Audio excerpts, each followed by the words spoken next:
오늘은 제가 웃음이라고 하는 주제를 선택을 해서 준비를 했습니다. 웃음이라고 하는 것은 사람들에게 있어서 또 삶 속에 있어서 하나의 생활로 이어지고 있습니다만은 이러한 웃음을 가지고 어떤 내용을 가지고 웃느냐 이런 것에 따라서 그 웃음이 가져오는 파장 같은 것이 다 다르게 됩니다. 그렇기 때문에 여러 가지 많은 웃음이 있습니다만은 그러한 가운데서도 우리가 일상적인 삶을 살아가는 데 있어서 어떠한 웃음을 웃어야 하는가 이런 것을 생각해 보지 않을 수가 없습니다. 육도 직경에 보면은 이런 내용이 있습니다. 부처님께서 제자들과 함께 어느 시가지를 걷고 있었습니다. 그때 길거리에서 물고기를 잡아서 파는 그 노인이 한 분이 있었는데 그 노인이 아주 슬픈 어조로 이런 독백을 하고 있었습니다. 하느님도 참 알 수 없구나. 나같이 이렇게 늙은 노인을 혼자 살게 두고 죄도 없고 어떤 과오도 없는 내 아들을 죽게 했으니 만일에 내 아이가 살아만 있다면은 내가 물고기를 열심히 잡아서 그 아이를 고생하지 않고 살 수 있도록 해줄 수 있었을 텐데 이런 얘기를 했습니다. 조용조용 그러시면서 이 말씀을 들은 부처님께서 조용히 웃으셨습니다. 이 모습을 옆에서 아난존자가 지켜보았습니다. 또 얼마만큼 가다 보니까 돼지 한 마리가 앞에 가고 있었습니다.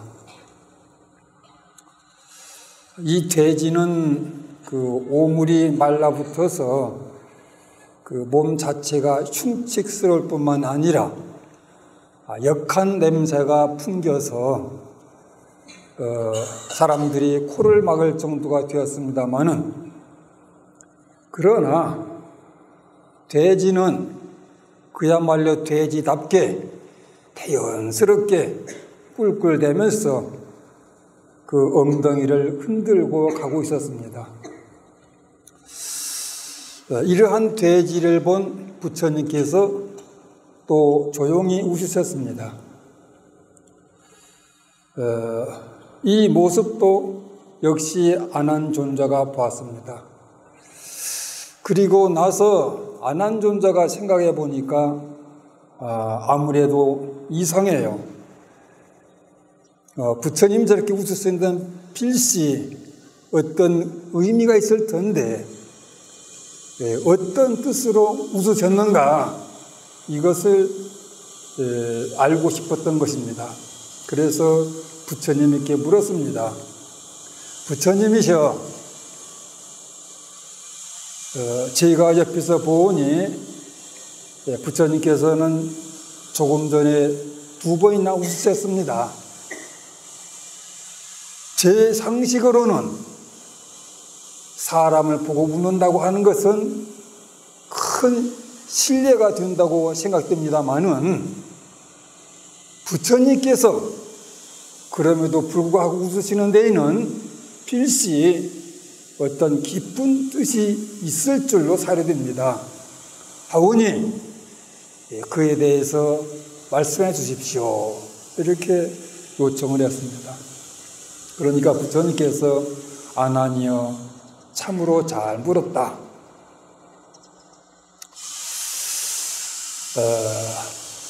부처가 웃는 데는 세 가지 인연이 있다. 저 노인은 어리석어서 자기 잘못을 모르기 때문에 도리어 하늘을 원망했다. 저 노인은 매일같이 많은 고기들의 생명을 뺏으면서 그 고기들에 대해서 한 번도 불쌍하다고 하는 생각을 가져본 적이 없다.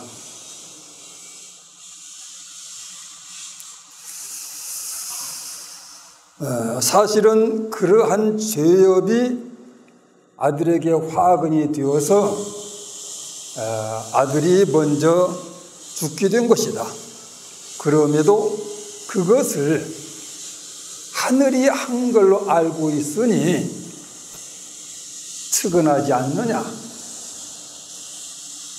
나는 바로 그 측은함을 웃은 것이다.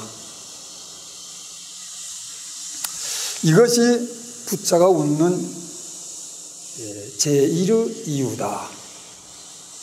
그렇게 말씀하고 또 이어서 말씀하셨습니다.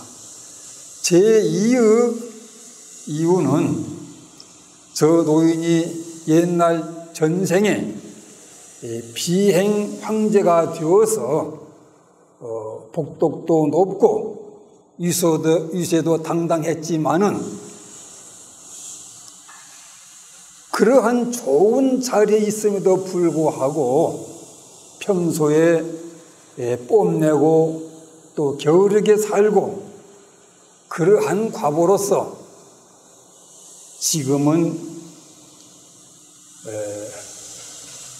물고기를 잡아 파는 생선 장사가 되어 있기 때문이다. 또 하나는 천상에서 복을 누리던 사람들이 천상락을 누리는 것에만 급급하고 이치를 깨닫는 일에 소홀했던 과보로 천상의 복이 다 돼서 떨어진 사람들은 바로 저 노인의 바구니에 들어있는 물고기가 되어 있는 것이다. 내가 웃은 것은 바로 이러한 것에 대한 측은함 때문에 웃은 것이다. 이렇게 말을 했습니다. 이 말을 들은 그 아난존자가 다시 부처님께 말했습니다. 부처님이시여, 세계를 지배하는 황제이거나 그리고 천상에서 천상복을 누리는 사람이라 할지라도 죄라고 하는 것은 면할 길이 없는 것입니까? 그러니까 부처님이 이에 대해서 말씀하셨습니다. 아나니여, 화근이라고 하는 거나 복이라고 하는 것은 언제나 있는 것이 아니다.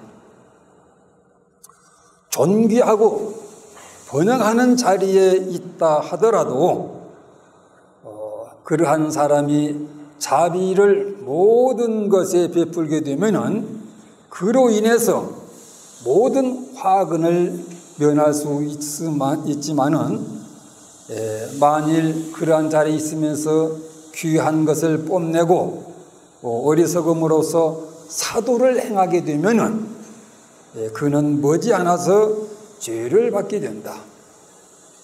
이와 같이 죄나 복이라고 하는 것이 자기 자신을 따르는 것은 그림자가 형상을 따르는 것과 같고, 그리고 메아리가 소리를 따르는 것과 같다. 그리고 여기서 그 부처님이 옛날 전생담을 한 토막 말씀해 주고 있습니다. 아나니여, 내가 전세에 청신사로서 처음 불도를 배우고 수행할 때에 한 이웃의 사람이 있었다. 그 사람은 허구한 날 나쁜 일만 하고 있는 까닭에 매일매일의 그 삶이 마치 화근을 부르고 있는 것과 같았었다. 나는 제일마다, 제일 아시죠? 지장제일, 관음제일, 제일이 있죠?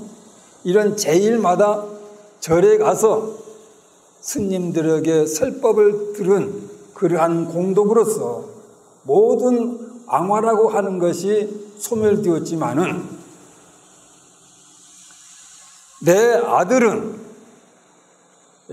이웃 사람의 나쁜 꼬임에 빠져서 절에 가자고 하도 가지도 않고 또 손으로 끌게 되면은 일한다고 하면서 거짓말하고 이웃집 사람 찾아가서 나쁜 일만 하게 되었었다. 그로부터서 나는 부단히 배우고 정진하고 보살도를 행해서 오늘날 부처님이 되었다마는 그때 그 이웃 사람은 계속해서 살생을 즐기고 어리석은 사두를 행하고 그리고 주색을 즐겼던 그러한 과보로서 사막도에 떨어져서 고통을 받고 있고, 그리고 내 아들도 그 이웃 사람을 따라서 사막도에 빠져서 고생을 하다가 지금은 돼지가 되어 있다. 조금 전에 본 돼지가 바로 그이다.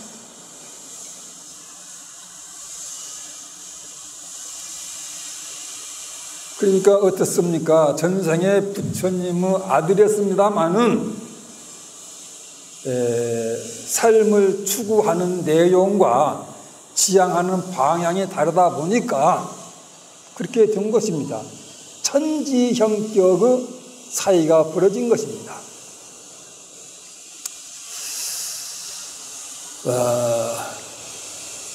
이러한 사이로 말미암아서 내가 웃었느니라. 그리고 내가 말한 이러한 것들이 어찌 측은한 일이 아니겠느냐. 바로 그러한 측은함에 의해서 내가 혼자 웃게 된 것이다. 이렇게 말씀을 했습니다. 여기서 우리는 그 부처님의 웃음의 일면을 들여다볼 수 있는 하나의 실마리를 얻게 되었습니다. 과연 부처님은 무엇을 웃을 수 있는 분인가를 이 예화는 어느 정도 알려주고 있습니다. 사람으로서 그것도 아주 좋은 조건을 가진 그러한 속에서 더욱 향상된 삶을 살지 않고 미래에 고통과 불행이 되는 원인을 만드는 그러한 삶을 사는 사람의 어리석음에 대해서 부처님은 연민의 마음을 가졌던 것입니다. 그리고 그 연민에 의해서 웃음을 웃으셨던 것입니다. 그러면 부처님의 웃음은 무엇입니까? 바로 연민인 것입니다.